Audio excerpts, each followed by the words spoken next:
ವೀಕ್ಷಕರಿಗೂ ನನ್ನ ಮತ್ತೊಂದು ವೀಡಿಯೋಗೆ ಸ್ವಾಗತ ಸುಸ್ವಾಗತ. ನಾನು ಇವತ್ತಿನ ದಿನ ಏನು ಮಾತಾಡಬೇಕು ಅಂತ ಅಂದ್ಕೊಂಡಿದ್ದೀನಿ ಅಂದರೆ, ನಿಮಗೆ ಸ್ಟಾಕ್ ಮಾರ್ಕೆಟಲ್ಲಿ ಇನ್ವೆಸ್ಟ್ ಮಾಡೋದು ಅಂದರೆ ಏನು ಅಂತಲೇ ಗೊತ್ತಿಲ್ಲ ಅಂದರೆ ಯಾವ ರೀತಿ ಶುರು ಮಾಡಿದ್ರೆ ಚೆನ್ನಾಗಿರುತ್ತೆ ಅನ್ನೋದು ನನ್ನ ಅಭಿಪ್ರಾಯದ ಪ್ರಕಾರ.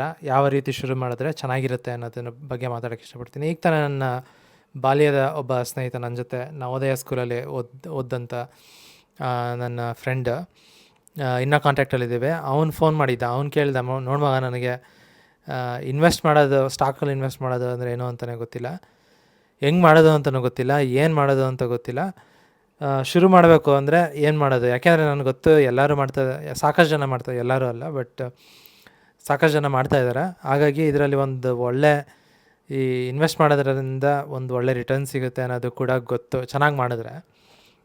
ಹಾಗಾದರೆ ಹೆಂಗೆ ಶುರು ಮಾಡೋದು ಅಂತಲೇ ಗೊತ್ತಿಲ್ಲ ಅಂತ ಹೇಳಿದ್ರು. ನನ್ನ ಪ್ರಕಾರ ನೀವೇನಾದರೂ ಸ್ಟಾಕ್ ಮಾರ್ಕೆಟ್ ಬಗ್ಗೆ ನಿಮ್ಗೇನೂ ಗೊತ್ತಿಲ್ಲ ಅಂತಂದಲ್ಲಿ ಹೆಂಗೆ ಶುರು ಮಾಡೋದು ಅಂದರೆ, SIP ಪ್ರೋಗ್ರಾಮ್ಸ್ ಏನಿದೆ, ಸಿಪ್ ಅಂತ ಏನು ಬಂದಿದೆ, ಅದು ಒಂದು ಒಳ್ಳೆ ರೀತಿ ಇನ್ವೆಸ್ಟ್ ಮಾಡೋಕ್ಕೆ ಒಂದು ಒಳ್ಳೆ ರೀತಿ ಅಂತ ನನಗನ್ಸುತ್ತೆ. ಅಕಸ್ಮಾತ್ ಏನಾದರೂ ಇನ್ನೂ ಒಂದು ಸ್ವಲ್ಪ ವಿಷಯನ ತಿಳ್ಕೊಂಡು ಇನ್ನೂ ಒಂದು ಚೆನ್ನಾಗಿರೋ ರೀತಿಲಿ ಇನ್ವೆಸ್ಟ್ಮೆಂಟ್ ಮಾಡ್ತೀನಿ ಅಂತ ನಿಮ್ಗೇನಾದರೂ ನಿಮ್ಮ ತಲೆಯಲ್ಲಿ ಇದ್ದಲ್ಲಿ, ನೀವು ಇನ್ನೊಂದು ಏನು ಮಾಡ್ಬೋದು ಅಂದರೆ, ಸಿಪ್ಪಿಗಿಂತ ನೀವು ಈ ಒಂದು ಝೀರೋದಲ್ಲಿ ಅಕೌಂಟ್ ಓಪನ್ ಮಾಡಿ. ಮಾಮೂಲಿ ಈಗ ಸಿಪ್ಪಲ್ಲಿ ನೀವು ಇನ್ವೆಸ್ಟ್ ಮಾಡಬೇಕು ಅಂದ್ರೂ ಯಾರೋ ಒಬ್ಬರು ಬ್ರೋಕರ್ ಹತ್ರ ಹೋಗಿ ಝೀರೋದ ಇಲ್ಲಾಂದರೆ ಬೇರೆ, ನಾನು ಝೀರೋದ ಅಕೌಂಟ್ ಉಪಯೋಗಿಸ್ತೀನಿ. ನಾನು ಅವ್ರ ಅಕೌಂಟ್ ಇದೆ, ಡಿಮ್ಯಾಟ್ ಅಕೌಂಟು ಮತ್ತು ಟ್ರೇಡಿಂಗ್ ಅಕೌಂಟು, ಸೊ ಅದನ್ನು ಉಪಯೋಗಿಸ್ತೀನಿ. ನೀವು ಕೂಡ ತುಂಬ ಒಳ್ಳೆಯ ಸರ್ವಿಸ್ ಕೊಡ್ತಾರೆ.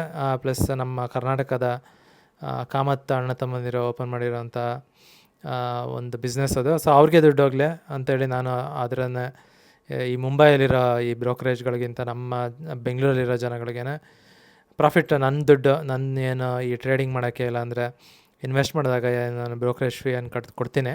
ಬ್ರೋಕರೇಜ್ ಫೀ ಅವ್ರು ಝೀರೋ ಅಂತ ಹೇಳ್ತಾರೆ, ಬಟ್ ಅಗದಿ ನೋಡಿದ್ರೆ ಗೊತ್ತಾಗುತ್ತೆ, ಅಲ್ಲೂ ಕೂಡ ಯಾವುದೋ ಒಂದು ರೀತಿ ಬ್ರೋಕರೇಜ್ ಫೀ ಇದೆ ಅಂಥೇಳಿ. ಬಟ್ ಝೀರೋದಲ್ಲಿ ಉಪಯೋಗಿಸ್ತೀನಿ ನಾನು. ಝೀರೋದಲ್ಲಿ ಒಂದು ಅಕೌಂಟ್ ಓಪನ್ ಮಾಡಬೇಕು ನೀವು. ಬೇಸಿಕಲಿ ತುಂಬಾ ಸುಲಭ.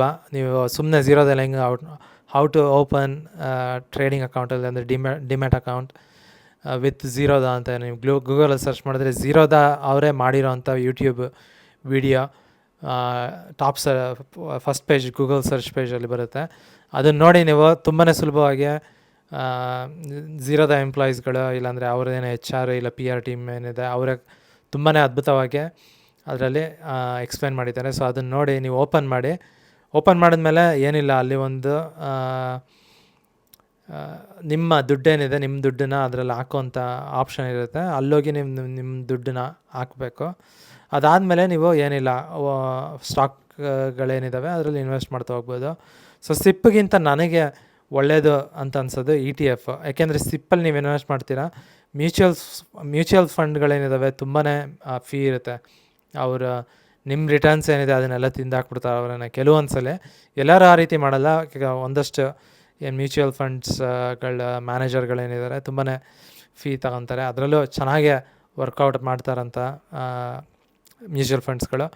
ನೀವು ಚೆನ್ನಾಗಿ ವರ್ಕೌಟ್ ಮಾಡ್ತಾರೆ ಅಂತ ಮ್ಯೂಚುವಲ್ ಫಂಡ್ಸಲ್ಲಿ ಇನ್ವೆಸ್ಟ್ ಮಾಡೋಕ್ಕೆ ಹೋಗಬಾರ್ದು. ಸೊ ಹಾಗಾಗಿ ನೀವೇನೇ ಮಾಡಿದ್ರೂ ಒಂದು ಒಳ್ಳೆ ಮ್ಯೂಚುವಲ್ ಫಂಡ್ಸಲ್ಲಿ ನೀವು ಥ್ರೂ ಇನ್ವೆಸ್ಟ್ ಮಾಡಿದ್ರೂ ಮ್ಯಾನೇಜ್ಮೆಂಟ್ ಫೀ ತಗೊತಾರೆ. ಸೊ ಹಾಗಾಗಿ ಈ ಮ್ಯೂಚುವಲ್ ಫಂಡ್ಸ್ಗಿಂತ ETFಸ್ಗಳೇನಿದ್ದಾವೆ ಅದರಲ್ಲಿ ಇನ್ವೆಸ್ಟ್ ಮಾಡೋದು ತುಂಬಾ ಒಳ್ಳೆಯದು ಅಂತ ನನಗನ್ಸುತ್ತೆ. ಪ್ಲಸ್ ETF ಅಂದರೆ ಯಾವ ETF ಅಲ್ಲಿ ಇನ್ವೆಸ್ಟ್ ಮಾಡೋದು, ನನಗೆ ಪ್ರಕಾರ ಈ BSEದು ಏನು ಸೆನ್ಸೆಕ್ಸ್ ಇದೆ ಅದಕ್ಕೆ ಸಂಬಂಧಪಟ್ಟಂಥ ETF, ಸಾಕಷ್ಟು ಕಂಪ್ನಿಗಳು ಅದಕ್ಕೆ ಸಂಬಂಧಪಟ್ಟಿರೋ ETFಗಳನ್ನ ಇಟ್ಟಿದ್ದಾರೆ. ನೀವು ಸುಮ್ಮನೆ BSE ಸೆನ್ಸೆಕ್ಸ್ ರಿಲೇಟೆಡ್ ETFs ಅಂತ ಸರ್ಚ್ ಮಾಡಿ, ಬೇಕಾದಷ್ಟು ಇದ್ದಾವೆ. ಇಲ್ಲಾಂದರೆ ನಿಫ್ಟಿ ರಿಲೇಟೆಡ್ ETFs. ನಾನು ನಿಫ್ಟಿ 50 ಏನಿದೆ ಅವ್ರಿಗೆ ಸಂಬಂಧಪಟ್ಟಿರೋಂಥ ಒಂದು ETF ಅಲ್ಲಿ ಇನ್ವೆಸ್ಟ್ ಮಾಡಿದ್ದೀನಿ. ಸಾಕಷ್ಟು ನನಗೆ ಸ್ಟಾಕ್ ಮಾರ್ಕೆಟ್ ಬಗ್ಗೆ ಗೊತ್ತಿರೋದ್ರಿಂದ ನನಗೆ ಸಾಕಷ್ಟು ಇನ್ವೆಸ್ಟ್ ಮಾಡಿದ್ದೀನಿ. ಬಟ್ ಇದರಲ್ಲೂ ಕೂಡ ನಂದು ಒಂದು 50,000 ರೂಪಾಯಿ ಇರ್ಬೋದು ಅಂತ ಅನ್ಕೊತೀನಿ. ಸೊ ನಾನು ಈ ನಿಫ್ಟಿ 50 ETF ಏನಿದೆ ಅದನ್ನು ನಾನು ಈ ನಿಪ್ಪಾನ್ ಅಸೆಟ್ ಮ್ಯಾನೇಜ್ಮೆಂಟ್ ಅಂತ ಏನು ಕಂಪ್ನಿ ಇದೆ ಅವ್ರ ಥ್ರೂ ನಾನು ಇನ್ವೆಸ್ಟ್ ಮಾಡಿರೋದು ನಿಪ್ಪೋನ್ ಬಿ ಅಂತ ಹೇಳಿ, ಸಾರಿ ನಿಫ್ಟಿ ಬಿ ಅಂತ ಹೇಳಿ ETF ಹೆಸರು. ಸೊ ಅದರಲ್ಲಿ ಮಾಡಿದ್ದೀನಿ. ಈ ಒಂದು ಮ್ಯೂಚುವಲ್ ಫಂಡ್ಸಲ್ಲಿ ಇನ್ವೆಸ್ಟ್ ಮಾಡೋದಕ್ಕಿಂತ ETF, ಅದರಲ್ಲೂ ಈ ಬ್ರಾಡ್ ಮಾರ್ಕೆಟ್ ಇಂಡೆಕ್ಸ್ಗೆ ಸಂಬಂಧಪಟ್ಟಿರೋ ನಿಫ್ಟಿ 50 ಇಲ್ಲ BSE ಸೆನ್ಸೆಕ್ಸ್ಗೆ ಸಂಬಂಧಪಟ್ಟಿರೋಂಥ ಏನು ETF ಅದರಲ್ಲಿ ಇನ್ವೆಸ್ಟ್ ಮಾಡೋದು ತುಂಬಾ ಉತ್ತಮ ಅಂತ ಸಾಕಷ್ಟು ಜನ ಮಾತಾಡಿದ್ದಾರೆ ಇದ್ರ ಬಗ್ಗೆ. ಬಾಗಲ್ ಹೆಡ್ಸ್ ಅಂತ ಒಂದು ಬುಕ್ಕೇ ಇದೆ, ಒಂದು ವೆಬ್ಸೈಟ್ ಇದೆ, ಒಂದು ದೊಡ್ಡ ಇನ್ವೆಸ್ಟ್ಮೆಂಟ್ ಗ್ರೂಪೇ ಇದೆ ಅಮೇರಿಕಾದಲ್ಲಿ. ಅಮೇರಿಕಾ ಅಷ್ಟೇ ಅಲ್ಲ, ಅವರ ಏನು ಮೇಯ್ನ್ಲಿ ಅಮೇರಿಕಾದಲ್ಲಿರೋದು, ಅವ್ರ ಥ್ರೂ ಇನ್ಸ್ಪಿರೇಷನ್ ತಗೊಂಡು ಈಗ ಇಡೀ ಜಗತ್ತಲ್ಲೇ ಸಾಕಷ್ಟು ಜನ ಇದ್ದಾರೆ. ಅವ್ರದ್ದು ಐಡಿಯಾ ಏನು ಅಂತಂದರೆ ಸಿಂಪಲ್ಲು, ನೀವು ಏನೂ ಗೊತ್ತಿಲ್ಲ, ನಿಮಗೆ ಇನ್ವೆಸ್ಟ್ ಮಾಡೋದು ಹೆಂಗೆ ಅಂತ ಗೊತ್ತಿಲ್ಲ, ಏನೂ ಗೊತ್ತಿಲ್ಲ ಅಂತಂದರೆ ನೀವು ಬ್ರಾಡ್ ಮಾರ್ಕೆಟ್ ಇಂಡೆಕ್ಸಿನ ETF ಇನ್ವೆಸ್ಟ್ ಮಾಡಿ. ಮ್ಯೂಚುವಲ್ ಫಂಡ್ ಕಡೆ ಹೋಗಲೇಬೇಡಿ. ಯಾಕೆಂದರೆ ನೀವು ಪಾಸ್ಟ್ ಹಿಸ್ಟಾರಿಕಲ್ ರಿಸಲ್ಟ್ಸ್ ಏನಿದ್ದಾವೆ ಅದನ್ನು ನೋಡಿದ್ರೆ ನಿಮಗೆ ಗೊತ್ತಾಗುತ್ತೆ.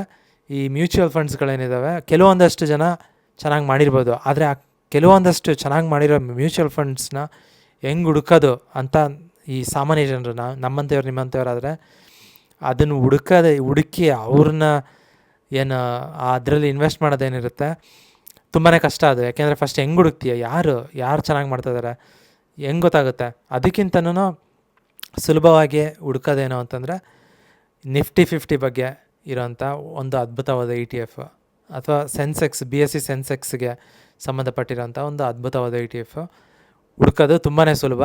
ಬೇಕಾದಷ್ಟು ಜನ ಇದ್ದಾರೆ, ಎಲ್ಲರೂ ಒಂದೇ ಥರ ಮಾಡ್ತಾರೆ. ಯಾವುದಾದ್ರೂ ಪರವಾಗಿಲ್ಲ, ಇನ್ವೆಸ್ಟ್ ಮಾಡಿ. ನಾನು ಏನು ನಿಪ್ಪೋನ್ ಅಸೆಟ್ ಮ್ಯಾನೇಜ್ಮೆಂಟ್ ಕಂಪ್ನಿ ಏನಿದೆ ಅವ್ರ ಥ್ರೂ ಮಾಡಿದ್ದೀನಿ. ನಾನು ಜಪಾನಲ್ಲಿ ಉಳ್ಕೊಂಡಿರೋದು ನಿಮ್ಗೆ ಗೊತ್ತಿರೋ ಹಾಗೆ. ಆಲ್ಮೋಸ್ಟ್ 10 ವರ್ಷದಿಂದ ಜಪಾನಲ್ಲಿದ್ದೀನಿ. ನನಗೆ ಜಾಪನೀಸ್ ಕಂಪ್ನಿಗಳು ಅಂದರೆ ಒಂದು ಒಳ್ಳೆ ನಿಯತ್ತಾಗೆ ಕೆಲಸ ಮಾಡ್ತಾರೆ, ಮೋಸ ಮಾಡೋದಿಲ್ಲ ಅನ್ನೋ ಒಂದು ನಂಬಿಕೆ ಇದೆ. ಸೊ ಹಾಗಾಗಿ ನಾನು ಏನು ನಿಪ್ಪೋನ್ ಅಸೆಟ್ ಮ್ಯಾನೇಜ್ಮೆಂಟ್ ಏನಿದೆ ಅವ್ರನ್ನ ಚೂಸ್ ಮಾಡಿಕೊಂಡೆ. ಸೊ ಅವ್ರ ಥ್ರೂ ಮಾಡಿದ್ದೀನಿ ನಾನು ಇನ್ವೆಸ್ಟ್ಮೆಂಟು ನಿಫ್ಟಿ 50 ETF.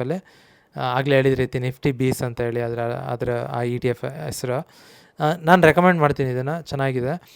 ಇದು ಯಾವ ರೀತಿ ಬೆಳ್ಕೊಂಡು ಹೋಗುತ್ತೆ ಅಂದರೆ, ಏನು ಸಾಮಾನ್ಯವಾಗಿ ಹೇಳಬೇಕು ಅಂದರೆ ಇಂಡಿಯನ್ GDP ಯಾವ ಮಟ್ಟದಲ್ಲಿ ಬೆಳೆಯುತ್ತೆ ಅದೇ ಆ ಒಂದು ಏನು ಗ್ರೋತ್ ರೇಟ್ ಏನಿದೆ ಅದೇ ಗ್ರೋತ್ ರೇಟಲ್ಲಿ ಬೆಳ್ಕೊಂಡು ಹೋಗುತ್ತೆ ಸಾಮಾನ್ಯವಾಗಿ. So around 7%, 5 to 7% per year. But ಕೆಲವೊಂದು ವರ್ಷ ಅದು ಬಿದ್ದರೂ ಬೀಳ್ಬೋದು. ಬಟ್ ಇದು ಲಾಂಗ್ ಟರ್ಮ್ ಇನ್ವೆಸ್ಟ್ ಬಗ್ಗೆ ಮಾತಾಡ್ತಾ ಇದ್ದೀನಿ. ನೀವೇನಾದರೂ ಶಾರ್ಟ್ ಟರ್ಮ್ ಟ್ರೇಡಿಂಗಲ್ಲಿ ಹೆಂಗೆ ದುಡ್ಡು ಮಾಡಬೇಕು ಅಂತ ಏನಾದರೂ ಈ ಒಂದು ವೀಡಿಯೋಗೆ ನೋಡೋಕ್ಕೆ ಬಂದಿದ್ದರೆ ಅದ್ರ ಬಗ್ಗೆ ನಾನು ಮಾತಾಡ್ತಾ ಇಲ್ಲ. ನೀವೇನಾದರೂ ಆ ಒಂದು ವಿಷಯನ ನಿಮ್ಮ ತಲೆಯಲ್ಲಿ ಇಟ್ಕೊಂಡ್ರೆ ನನ್ನ ಚಾನಲ್ನ ನೋಡೋಕ್ಕೆ ಹೋಗಲೇಬೇಡಿ, ಸಬ್ಸ್ಕ್ರೈಬ್ ಮಾಡಬೇಡಿ. ನಾನು ಯಾವತ್ತೂ ಈ ಶಾರ್ಟ್ ಟರ್ಮ್ ಟ್ರೇಡಿಂಗ್ ಬಗ್ಗೆ ಮಾತಾಡೋಕ್ಕೆ ಹೋಗೋದಿಲ್ಲ. ಯಾಕೆಂದರೆ ನಮ್ಮ ಸಾಮಾನ್ಯ ಜನರೇನಿದ್ದಾರೆ ಅವರು ದುಡ್ಡು ಮಾಡೋದಕ್ಕಿಂತ ದುಡ್ಡು ಕಳ್ಕೊಳ್ಳೋದು ಜಾಸ್ತಿ. ಈ ಏನು ಟ್ರೇಡಿಂಗ್ ಏನಿದೆ ಅದು ಮಾಡೋದ್ರಿಂದ ನನಗೆ ಸಾಕಷ್ಟು ಗೊತ್ತು ಫೈನಾನ್ಸ್ ಬಗ್ಗೆ, ಟ್ರೇಡಿಂಗ್ ಬಗ್ಗೆನೂ ಸಾಕಷ್ಟು ತಿಳ್ಕೊಂಡಿದ್ದೀನಿ ನಾನು. ಆದರೂ ಕೂಡ ನಾನು ಟ್ರೇಡಿಂಗ್ ಮಾಡೋದಿಲ್ಲ. ಯಾಕೆಂದರೆ ಇದರಲ್ಲಿ ದುಡ್ಡು ಮಾಡೋದಕ್ಕಿಂತ ದುಡ್ಡು ಕಳ್ಕೊಳ್ಳೋದನ್ನೇ ಜಾಸ್ತಿ ಜನ ಇರ್ತಾರೆ. ಸೊ ಹಾಗಾಗಿ ನನಗೆ ಟ್ರೇಡಿಂಗ್ ಬಗ್ಗೆ ಒಂಚೂರು ಇದಿಲ್ಲ. ಸೊ ಲಾಂಗ್ ಟರ್ಮ್ ಇನ್ವೆಸ್ಟ್ಮೆಂಟು ನೀವು 1 ವರ್ಷದಲ್ಲಿ ಎಷ್ಟು ಮಾಡ್ತೀರಾ, 2 ವರ್ಷದಲ್ಲಿ ಎಷ್ಟು ಮಾಡ್ತೀರಾ, 5 ವರ್ಷದಲ್ಲಿ ಎಷ್ಟು ಮಾಡ್ತೀರಾ ಅದು ಇಂಪಾರ್ಟೆಂಟ್. 1 ತಿಂಗಳಲ್ಲಿ ಎಷ್ಟು ಮಾಡ್ತೀನಿ, 1 ವಾರದಲ್ಲಿ ಎಷ್ಟು ಮಾಡ್ತೀನಿ, 1 ದಿನದಲ್ಲಿ ಎಷ್ಟು ಮಾಡ್ತೀನಿ ಅದು ಇಂಪಾರ್ಟೆಂಟ್ ಅಲ್ಲ. ನಿಮ್ಗೇನಾದರೂ ಇಂಟ್ರೆಸ್ಟ್ ಇದ್ದರೆ Bogle heads how to invest in markets ಏನೋ ಇದೆ, ಅದ್ರದ್ದು ನನಗೆ ಹೆಸರು ಗೊತ್ತಿಲ್ಲ. But how to invest Bogle head ಅಂತ ನೀವೇನಾದರೂ ಗೂಗಲ್ ಸರ್ಚ್ ಮಾಡಿದ್ರೆ ಆ ಬುಕ್ ಬರುತ್ತೆ. ಆ ಬುಕ್ ಓದಿ. ಆ ಬುಕ್ಕಲ್ಲಿ ಸ್ವಲ್ಪ ಕಾಂಪ್ಲಿಕೇಟೆಡ್ ಅಂತ ಅನಿಸ್ಬೋದು ಒಂದಷ್ಟು ವಿಷಯಗಳು, ಬಟ್ ಆದ್ರೂ ತುಂಬಾ ಸುಲಭವಾಗಿ, ಎಷ್ಟು ಸುಲಭ ಆಗುತ್ತೋ ಅಷ್ಟು ಸುಲಭವಾಗಿ ಬುಕ್ಕನ್ನ ಬರೆದಿದ್ದಾರೆ.